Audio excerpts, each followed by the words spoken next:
Welcome to the Hair of the Dog podcast. I'm Nicole Begley, and today we are talking about the 3 keys to profitable mini sessions with Megan Murray from Megan Murray Photography. If you've been considering hosting mini sessions, are hosting mini sessions, or even if you've done it in the past and you're like, no way, mini sessions aren't for me, well, no matter what, you still want to listen to this episode because we are giving you the secret to be able to do them profitably and from a place from ease, and I think you're really going to enjoy it. So stay tuned. Welcome to the Hair of the Dog podcast. If you're a pet photographer ready to make more money and start living a life by your design, you've come to the right place. And now, your host, pet photographer, travel addict, chocolate martini connoisseur, Nicole Begley. Hey everybody, Nicole here from Hair of the Dog Academy, Hair of the Dog podcast. And I am here with a guest that we just had on the show, but it was such a great conversation. And we had so much great feedback from all of you out there in Hair of the Dog land that we decided to have her back because we wanted to talk a little bit more about what we started talking about in our long, roundabout, awesome interview last time. That's all I'm going to share about that. You're going to have to go listen to it. It is episode number 63, Taking Calculated Risks with none other than Megan Murray from Megan Murray Photography in Houston, Texas. Megan, welcome back to the podcast. Well, thanks for having me back, Nicole. Of course, of course. So excited to have you back. Yeah, our conversation was so good about, taking calculated risk, whether that's leaving corporate or different risks in our business or personal life. And yeah, it was a really great conversation. So if you guys haven't heard that one, definitely go listen to that. You can listen to this one first because I don't think either one has to be listened to in order, but it was definitely worth a listen if you guys haven't heard it. So thanks for being here. Yeah, great. Awesome. So today we started talking about mini sessions a little bit at the end of that podcast. And we're like, oh man, we just need to do a whole nother episode because you and I are, soul sisters of the loving the spreadsheets and the numbers so much. And you and I both have a soft spot for mini sessions. Yes. I feel like people either love mini sessions or they hate mini sessions. And I'm definitely in the love camp because I think that if you're strategic about it, they can serve a need for your clients in your business. Yeah, absolutely. And full disclosure here, we are going to be calling them mini sessions. However, neither one of us think that you should advertise mini sessions. This is a back-end term only. This is not a front of house term. We do not advertise mini sessions because that just, there's so many better ways. Limited edition sessions. That's what I usually call them. Artisan sessions. Mm-hmm. I've also used the term collector's edition, or sometimes I'll even just come up with a special name depending on what the theme is for them for the session. Blue bonnet sessions or lakeside sessions or whatever the topic is. I love that. So we'll be referring to them as mini sessions, guys, but just wanted to put that out there at the beginning that that's not our marketing term. That's just for our internal reference only because they are in fact mini. But let's talk about these mini sessions. And I think there's so much out there in the photography industry of you listen and some people are saying, as you said, you either love them or maybe don't love them as much. And as far as the education part, there's people out there teaching, mini sessions are great. And there's also people out there teaching like, oh my gosh, mini sessions will run your business into the ground. You can never, ever do them. So Megan, why would you maybe recommend someone consider doing a mini session? Yes, there's several different reasons that I think are a good way to incorporate mini sessions. The first one is to just get creative. So if you have a personal project or something that you've been wanting to do, maybe you test it out on a mini session and see how it, goes with your market. The next reason would be to fulfill a client need. So I'm sure all of you have had people calling you in November and December asking for Christmas card photos. A mini session is a great way to fulfill that client need without taking up a complete full custom session on your calendar.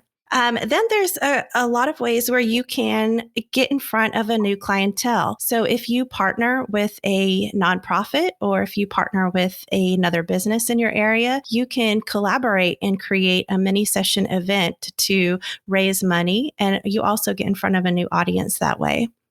Yeah. And then, go ahead. Go ahead. Oh, I was going to say, last but not least, mini sessions are a great way to bring in additional income into your business. Yes, absolutely. I was going to say, I got all excited because of partnering with the charity and partner businesses. That is one of my favorite ways to market my business for the past 10 years was collaborating with a charity, sometimes a for-profit business too, and creating, sometimes they're full sessions, sometimes they're mini sessions. It really depends on what the goals and the intentions are, but it's always such a win-win-win. It's a win for these new clients that are coming in to our businesses. They get some pet photography at a more approachable price, because I think a lot of times for our full sessions, they get pretty expensive, and it can be kind of shocking for someone that's never priced for any professional photography before. Especially a lot of my clients, I'm sure yours are too, Megan. A few of them are young professionals maybe that haven't even hired a wedding photographer yet. So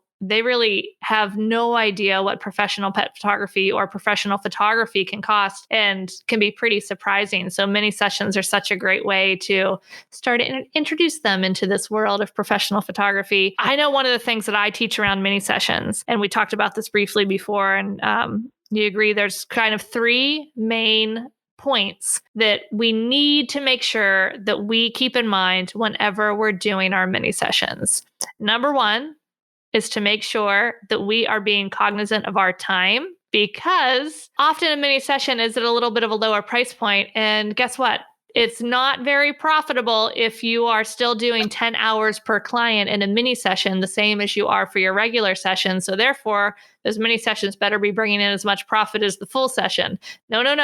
If we're going to be having these smaller price sessions, they can 100% still be profitable, but we need to be really cognizant of our time. And we can talk about some of the ways that we streamline that. And then number two is to make sure that they are in fact profitable. So time is only half of that profitability factor. And the other half is, of course, what we're offering of our product. And then my third rule is that it needs to be different or specific. So if it's just, hey, my normal sessions are in the park or here and there, and you get 30 images. My mini session, oh, look, it's the same thing, and you get 20 images. That's not enough of a differentiation, and it really will prevent a lot of people from booking your main session. Instead of being like a taste, and then they want more later on, it becomes the full meal.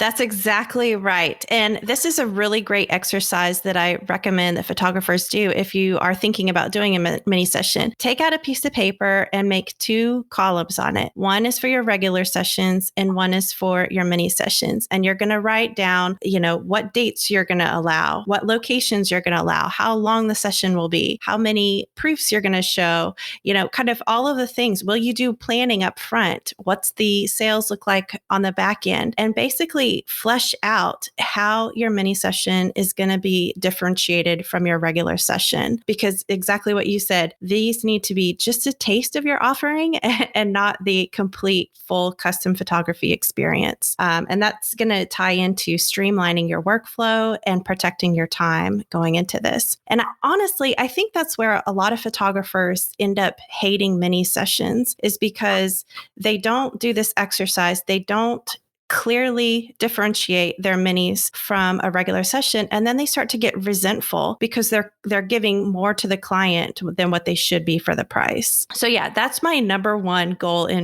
or my number one must do for mini sessions, is to make sure that it's different. And there's a lot of different ways that you can differentiate a mini from a regular session. It can be the number of subjects that you allow. It can be the location. It can be, maybe you only offer mini sessions on select dates. Maybe your mini session is themed, whereas your custom session would be fully personalized to what that client wants. So there's a lot of different ways that they can be different from each other. Yeah. So you could even have a custom product that the mini sessions build around one specific product that maybe isn't available to your normal clients. So yeah, so many different ways to make that different. All right. So yeah, so that's number 3. Our third rule is definitely making it different in some way. And really, I guess it could start as number 1, because that helps you with the planning. You and I are both huge believers in the power of intention.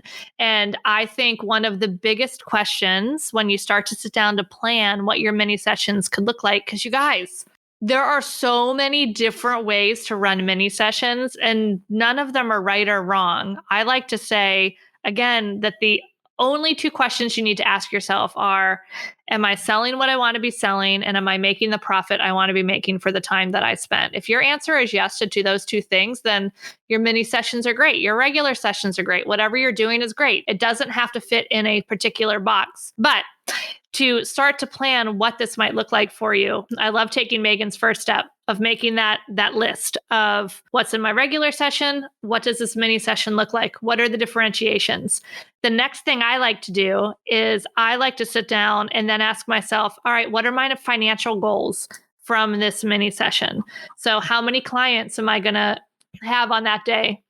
What amount of money do I want to make as a gross profit and a net profit? And then, start to do some math and start to figure out how we can build the offering to hit those numbers. Exactly. Yeah. So once you set that first financial goal for the whole day and you determine how many clients you can take on for that particular mini session event, then you can just do some simple math and determine what your sales goal per client is. And that's going to vary because if you plan a mini session event at a studio where you can photograph all day long, you might be able to photograph, say, up to 20 dogs. And that's a pretty big event. And maybe your sales average per client might be a little bit lower. But, if you are restricted to, or maybe your mini session event is an outdoor session and you're restricted to only shooting at golden hour, well, you probably aren't able to shoot 20 different clients during that time. It might be 3 or 4. And so that's going to play into how your financial goals for the mini session event. Yeah, absolutely. And so then we figure out our products and the pricing. What's been your experience for in-person sales or all-inclusive for mini sessions? Do you have a preference? I know I've done both, but would love to know what you've done. Yes. So typically for the mini sessions that I do in my business, I do in-person sales, and I highly recommend that. I think it gives more of a personal touch, kind of looping back around to protecting your time. There are ways to protect your time. So maybe for your regular session, you do in-person sales at the client's home. So there's a lot of driving and personalized time involved there. Well, maybe for your mini session to protect your time, you're kind of stacking all of those sales sessions one after another on the same day. Or maybe you schedule them over Zoom. So you're still having that face-to-face interaction and more, a better service for your clients. But yes, I definitely recommend in-person sales for all my mini sessions. Nice. Yeah, I've done both. And I definitely, the in-person sales ones that I had done were, I felt better service to the client. And then it translates to also being more profitable as well. The only time that I would still probably do packages is if I was doing one of those more high volume situations that I've done in the past too, as like a fundraiser, and they're, 15, not even like 10-minute sessions. And it's just for a couple shots and it's really packages. They kind of choose one of 3 packages. So for those are just really, really streamlined. But yeah, anything else, especially if it has artwork involved, I do like to have that in-person touch. And yeah, that was some great ways to streamline that a little bit. Yeah, one thing that I have really liked doing is selling a base package for my mini sessions. So the base package would include at least one product.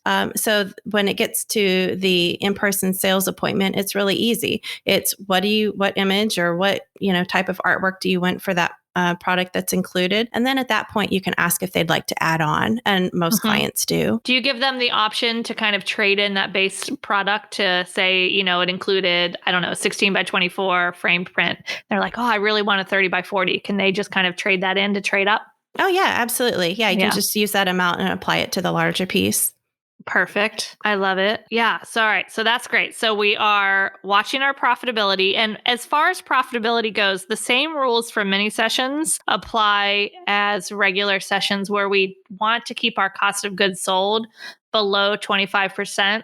Ideally, quite a bit below if possible, because again, a smaller sale amount, the percentage wise, the actual dollar of your profit is going to be, if it's a $500 sale, now I'm gonna have to do crazy math. I was going to do $1,000 sale is, $750 profit at 25%, but a $3,000 sale is a lot more. Man, I'd say, I need math. My daughter's been she has her Oh, she has her math one. She's in 7th grade, but she's doing like freshman year math, and they have their big like final coming up next week. And so I've been trying to help her on that. And I like math and I like numbers, but man, Megan, it is now Thursday in the week. It's been a stressful math week in the Begley house. So what I was trying to say. That's what calculators are for. Exactly. What I'm trying to say in all of this is the 75% profit on a smaller number is a much smaller actual gross profit number or net profit number than the profit when you have a much larger order. So since our mini session sales are smaller, we really want to be cognizant of that cost of goods sold. And ideally, I mean, I'd like to have it at 10 or 15% if possible, but my ballpark is at least below 20. Yeah, what exactly. I try to aim for that 10 to 15% cost of goods sold as well. Do you add in some digital files into your minis to help build that value and keep that cost of goods sold low? Yeah, I think anytime you add digitals, it definitely boosts the value of a product in the client's eyes. So yeah, I think that's a great way to add value and to be able to increase your prices for that. Yeah, I agree. I love adding on digitals to things to help build that value. All right. So remember our 3 rules that we want things unique. We talked about that. We talked about profitability and how to come up with those numbers to figure out our goal for the day, the number of clients we can serve, do some quick division, and then figure out what it is we're going to be selling. And then the other big rule on there is our time. And like you mentioned, this is where a lot of people, I think, start to get really stressed out about mini sessions because they feel like, oh my gosh, I'm doing all of these things in so much time to prepare these clients. What are some ways that you've streamlined that process? Yes. So I think the first place where you can save a lot of time is before the person books a session. So typically, I do not put full pricing on my website for my custom sessions. Now, when it comes to when I'm marketing mini sessions, I will put the full pricing for that mini session offer. It's a separate, I just make a separate page on my website because I want the client to know all of the information up front. They can book directly from the website. That way it eliminates the back and forth email and phone conversation that I typically do with my custom clients. So that's a great way to save time on the front end. At the session itself, obviously you're stacking several sessions back to back. So I do not recommend scheduling 1 or 2 mini sessions, scattered over several days. The whole point and the reason that we're doing mini is so that you can stack them on the same day, and you're going to eliminate drive time and eliminate, your time shooting at the actual session. And then on the back end, I mentioned already about ways to streamline the sales process, whether you do it on Zoom calls or if you stack the sales appointments back to back on a different day. If you are running an event at a location where you're able to show the images right after you shoot them, or maybe you enlist an assistant, that's a great way too, because that way you don't even have to come back for a separate ordering appointment. You can just do it on the same day. So that's a great time savings as well. Yeah, I think that's probably the biggest time savers that have worked for me. Awesome. Yeah, I do the same where for a mini session, I want all of the information on that mini session page so they can see all of the things, see all of the pricing, and I'm not going back and forth with inquiry questions. I'll still, of course, answer a question, but most people can answer their own questions. The other thing that I love to do too is to streamline the actual booking piece. And this is so easy with so many of the different softwares, but you guys, you don't need to have some fancy CRM, Dubsado, Tave, Studio Ninja, Studio Cloud, whatever, all the different things. You don't have to have one of those. I have used software called JotForm. I don't know. Do you know, Megan, does like Google Forms, can you work in payments to Google Forms? I don't know that. I use JotForm as well. And then my website is built on Squarespace, and I can set up a product and take payment that way, which is how I've been doing it recently. Yeah, nice. Yeah. So I would have on JotForm, basically they would, on the page is all the information, and then there's a button, hey, book now. And on the JotForm, then it takes them to JotForm. They put in their name, their address, email, all that kind of stuff. They also put in all their dogs, basic things. And I'm not asking as much as I usually do for a full session. I'm asking just the basics, like the type, dog's name, dog's behavior for new situations, dogs. I'd have to look and see what else. Just like really the important stuff is allergies. Really, I think that might be it. Just the basics about the dog. I just want to know how the dog might behave when they come into the session, and any allergies are like my two biggest things, because it's not this full custom session. So they give me their info. So it's like the booking info plus my client questionnaire condensed, plus then I have all the contract stuff on that form too. And then it ends with the payment. So in that one thing, they are registering, they are giving me the client information form, they are signing their contract, and they are paying their registration fee. So there is zero back and forth, which is so incredibly helpful. The other thing that I find really helpful, especially if I'm doing if I'm doing a day of like 20 dogs, like an all day mini session versus even a day with 3 or 4 at maybe an outdoor location, I still kind of ask them to rank their preferences for time, and I assign it. So that is something manual that I do, because I don't want to end up, say I'm doing 3 days of mini sessions and the one day I only have 2 clients, but one's at the first appointment and one's on the last appointment. No. We're going to make them both towards the last when the light's the best, or, on a full day, if I'm not going to sell out, I, try to block them together. And it also saves room for those really micro days that it's 1 dog per appointment. So if somebody's coming with 2 dogs, I can keep sets of appointments blocks open for them. So I would just ask them, on a full day one, it would be, when do you prefer your appointment? 9 to 11, 11 to 2, or 2 to 4. And then I would assign them a time. And, you can do kind of the same thing with the more on location stuff too. Yeah, no, that's a great way for time savings to incorporate all that into one form. Yeah. And it doesn't, you guys, it doesn't have to be this big tech crazy thing. I mean, I love my automation. That's no secret, but this one really doesn't require any. You could even probably sign up for JotForm for 1 month if you wanted to use it just for that. There's other softwares like Acuity, I think, could do all of those things too. And that's like $10 a month if you wanted to sign up just for the month that you're organizing those mini sessions. A little software like that is really, really helpful. Agreed. Yeah. All right. Well, perfect. Should we talk about marketing mini sessions? Oh, of course. Let's do it. Okay, good. I'm going to loop back and talk a little bit about some of the reasons why to offer mini sessions. One of the things that we talked about was working with a local nonprofit or a partner business. I think this is especially helpful if you are new in business and you do not have a robust or a very big email list, because when you're new, you might need to rely on other people to help you spread the word. So when I'm thinking about marketing, if it's a kind of a new offer, or if I'm partnering with a nonprofit or a business, they are helping me get the word out. Now, after you've been in business for a few years and your email list has grown, and that's why it's so important to start collecting those email addresses, then I have found that my email list is probably the biggest source of filling up my mini sessions. So the other thing that I like to do is, anytime I work with a client or I'm talking with a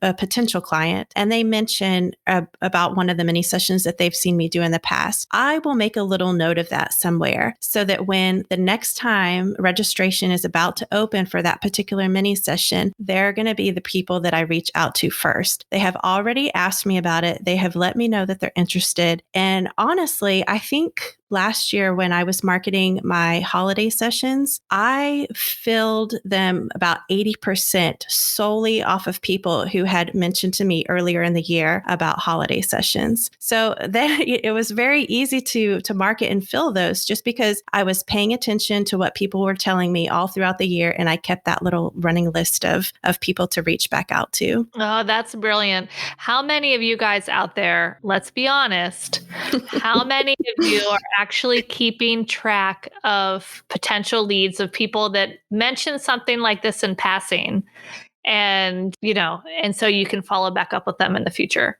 Very few of us. Or we're like, oh, that's a great idea, but then we don't actually do it. If you guys take one thing away from this episode that has already so much meaty stuff in it, that is a huge one. Agreed. Yeah. And especially, I find that inviting past clients back is way easier than trying to go out and market to a whole new group of people. So I think it's a great way to, number one, make them feel special because you remembered that they mentioned that they were interested in it and they're getting first dibs before you announce it anywhere else. So it's just a great way to kind of build that relationship with your past clients. I love that. What were you calling them to collections? No, another name for mini sessions, but it sounded like collector's edition. Collector's editions. Yes, because I'm like, oh man, that sounds like I want to collect all of them. So I want to do all of the mini sessions, which is just a brilliant bit of branding. Yeah, no, it's exactly right. Okay, so let's talk about other ways to market your mini sessions. Obviously, your website. I talked about creating a dedicated page to house all the information about your mini session. You can include a navigation link. You can include an announcement bar. You can write a blog post about it. So there's lots of different places on your website where you can market those. Obviously, social media, and the thing about mini sessions, and especially with social media, people like to be the first to know. So if you can start teasing it even before registration opens, then people are starting to think about it. That way, when registration does open, they're more excited to jump on it. I've seen this work very well to start kind of teasing it ahead of time. Are you, when you're teasing it, are you sending people to a waitlist page where they give you your email to be first in line to know about it? Yeah, absolutely. Yeah. Absolutely. Direct people to get on your email list. That's a great way to do it.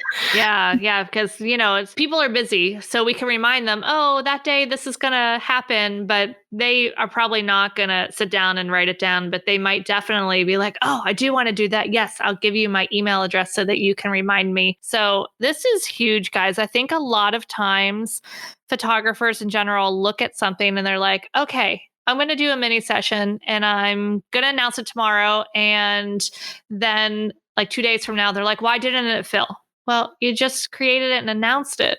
Like there's so much more that goes into it. And, you almost have this kind of runway area before where it's like, Christmas card minis are coming. They're coming. Get on the list. Bluebonnet minis are coming. Lakeside minis are coming. We're not calling them minis, whatever we're going to call them, collector's editions.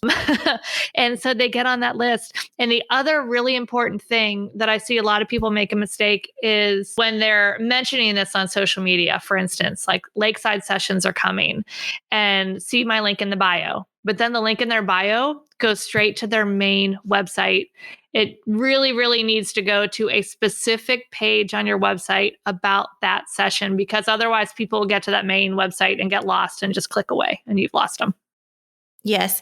And so I'm going to take this opportunity to move into kind of a planning and talking about planning it. Because you mentioned don't just create the mini session today and advertise it tomorrow, right? I think if you look at your overall marketing plan for the year, I think most of us have months where we are typically slower than others. And we've got months where we're super busy. So if you kind of take a step back and look at it from like the 10,000 foot view, you probably don't want to be scheduling a mini session event during your busiest times of year, right? You're busy for a reason because people want that custom session. They're willing to book the custom session on those months. So I would recommend that you plan to do these mini session type events when is typically a slower time of year for you. And that goes into taking a step back and looking at it from that, bigger view rather than, oh gosh, I'm going to plan it and I'll advertise it tomorrow. And I think that will also help you plan effectively so that you can fully fill the event as well. Actually, one of the biggest, failures of mini sessions that I had, my first year in business, I wanted to photograph at the Christmas tree farm for the holidays, but I have never photographed there before. And so I had no images to show for my marketing images. And guess how many sessions I booked that year? A big fat 0.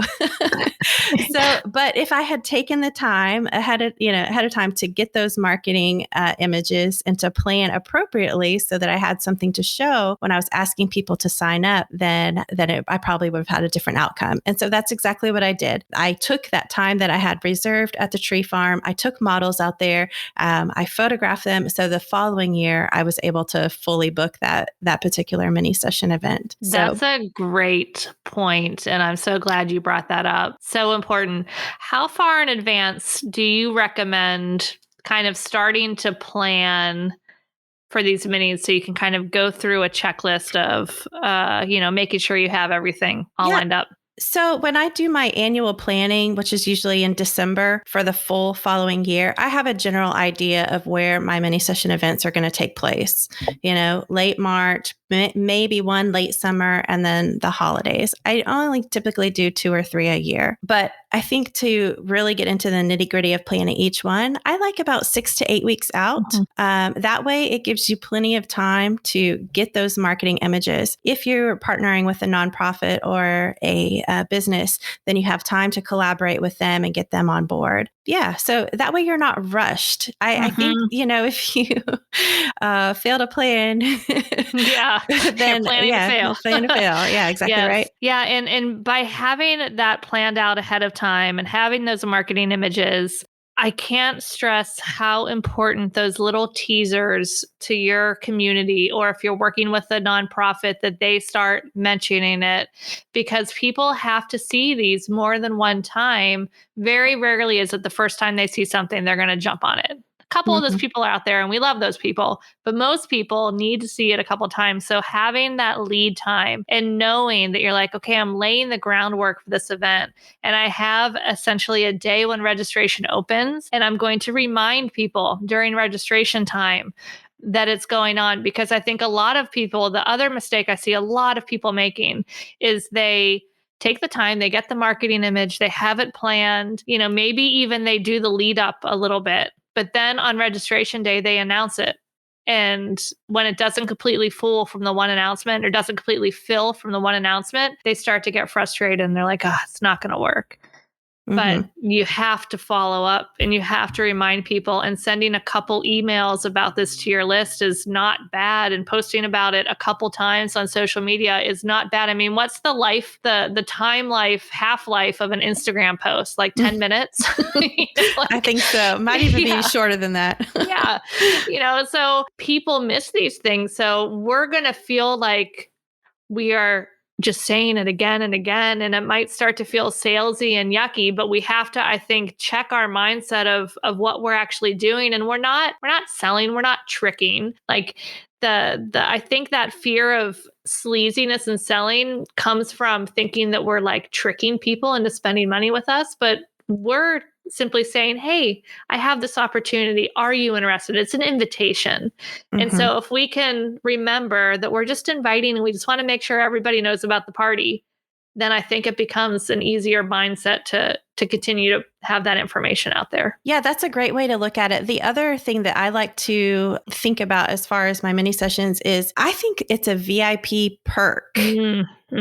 Instead of, if you are planning it last minute and trying to book it last minute, it kind of takes on a little bit of an air of desperation. Whereas if you look at it like this is a perk, this is, a really exclusive special event, I think you'll start to attract people more. I actually know some photographers who their mini session events are only available for people who have booked a full session within the last year. And that's a huge draw, right? Because if you want one of those coveted sessions, then you have to book a full session. I love that. There's another way. It's kind of the opposite of that a friend of mine, she was a portrait photographer, but it would certainly work for any genre of portrait photography, including pets. And that is for her Christmas minis, because everybody wants the card photos. So she sets up like a really tastefully nice studio thing. She does it over like 2 whole weekends, or 2 Saturdays, 2 weekends in a row. I'm not sure. But she fills the whole day, and it is a complimentary session. We'll wait for it though. If when you book your following year's portrait session.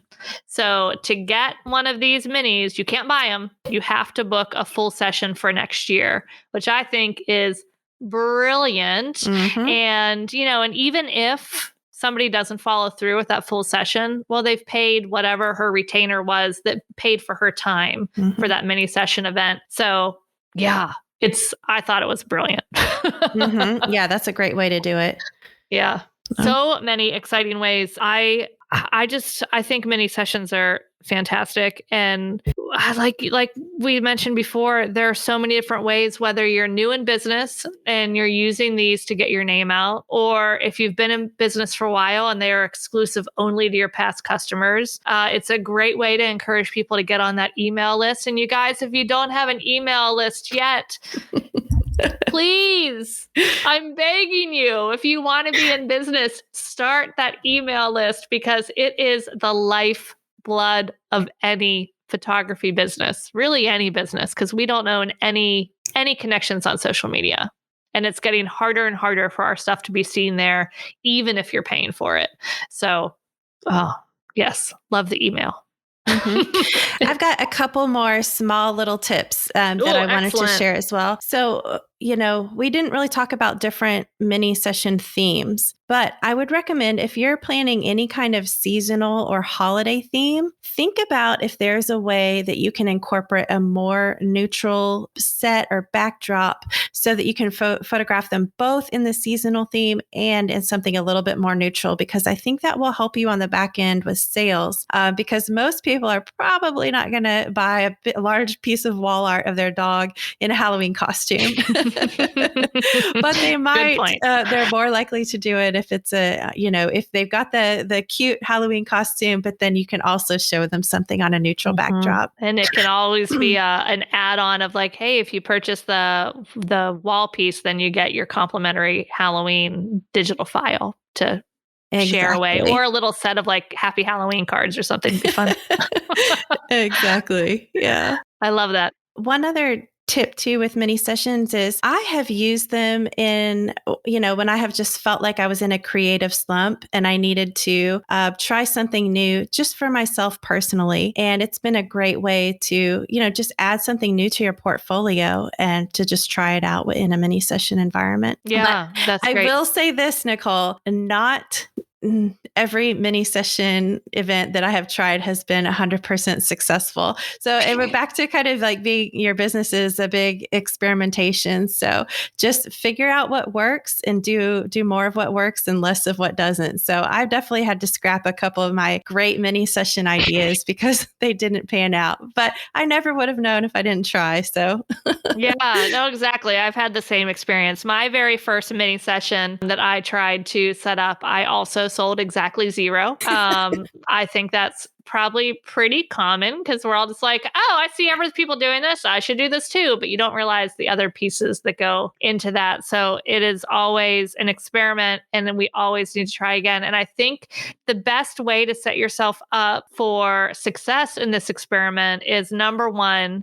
to really get clear on your intention for the day, for the goal. Is your intention to get more visibility? Because, we were talking mostly about mini sessions to make money, like mini sessions for profitability, but you can also do a mini session type thing with the business. We talked about it on that episode 63 a little bit, where the goal of that was a bit more awareness, which I know that's like a buzzword. And it's like, I can't work for awareness and I can't work for visibility, but sometimes we actually do when it's our choice and there's an actual benefit, not just some random person saying, oh, but you'll get visibility. No, we have to decide that it's worth it for us. But, there's so many different ways that we can approach these mini sessions. And the most important piece is to figure out what that goal is before you even pick up the pen and start planning at all. Know what that intention and what that goal is, and then figure out how it becomes different with what your regular sessions. What's different about these mini sessions? Figure out what the profitability needs to be. How much money do you want to make? How many clients can you have? What's that average sale? What products are you going to put into there in order to reach that sale? Then number 3, figure out how to streamline that time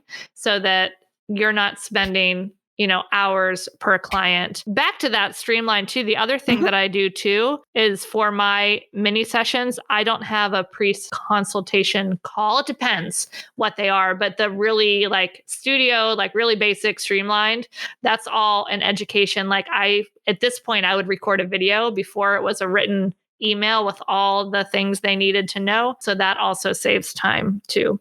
Mm-hmm. I do the same thing. I also create a little PDF guide. It's a very shortened version of what I use for my custom sessions, but it's just enough to let them feel prepared coming into the session without me having to do the in-person consultation. Yeah, that's perfect. That saves so much time. And then it becomes an experiment of testing things out. The other most important piece is on the back end. So we have that intention setting, figuring out the planning in the beginning. I think it's also incredibly critical to break it down at the end and look at your event and figure out what worked, what didn't work, what did I learn? If I do this again, what do I want to continue? What do I want to change? Because you think you're going to remember all that, but you don't. You have to take stock of that and write it down right when it's done. And then when you go to do it again the following year, you're set up to be so much more successful. Yeah, that's a great suggestion to do with any marketing promo, not just mini sessions. That's super helpful to keep those notes tucked away for the next time you want to try it. Yeah. And, marketing promotions, even sessions, like we encourage some of our students in Elevate, you're one of our coaches in there too, just to even break down a sales session. What worked? What didn't work? What did they buy? What did you want them to buy something else? What was the profit? Just to make sure you're looking at all those numbers. It's so important because it's too easy to say, okay, that's done, moving on to the next thing without actually taking any of the lessons that we could have learned from the situation. Exactly. And I still do that. Every sales session, I want to be getting better. Maybe it's just a small little phrase that I said differently that came across better, or, a certain offer. Maybe I changed the order of when I show them wall art designs. I'm constantly tweaking my own process as well to try to get better every time. Yeah, I love it. All right. So do you have any, final words of advice for anyone out there that is ready to start diving into the mini session side of the pool? Yeah, I say give it a go. See if you like it. And if you've been one of those photographers who have been in the hate mini session camp, maybe take some of these tips and see if you can incorporate that to make a successful event. Yeah, perfect. I love it. Thanks so much. So Megan is one of our coaches in Elevate. She also runs Megan Murray Photography in Houston. So Megan, let us know where people can find you out there on the interwebs. Yes, my website is meganmurrayphotography.com, and you can find me on Facebook and Instagram at Megan Murray Photography. Excellent. Thanks so much. And you'll also, like I said, find Megan in Elevate, and she's also really active in the Academy as well. And if you guys are listening to this on the day it comes out, today is the last day to enroll in the Hair of the Dog Academy before our doors close for open enrollment. So come join us in there. Megan, thank you so much for being with us again. This was another incredible conversation with so many actionable tips and tricks. You guys I should have told you at the beginning to probably grab a pen and paper. Well, you can replay it and start all over with a notepad. Yes, for sure. All right. Thanks again for being here, Megan. And everybody else, we'll see you next week. Thanks for listening to the Hair of the Dog podcast. If you want to check out the show notes for access to any of the links that we shared in this episode, as well as any additional resources, simply go to www.hairofthedogacademy.com/69.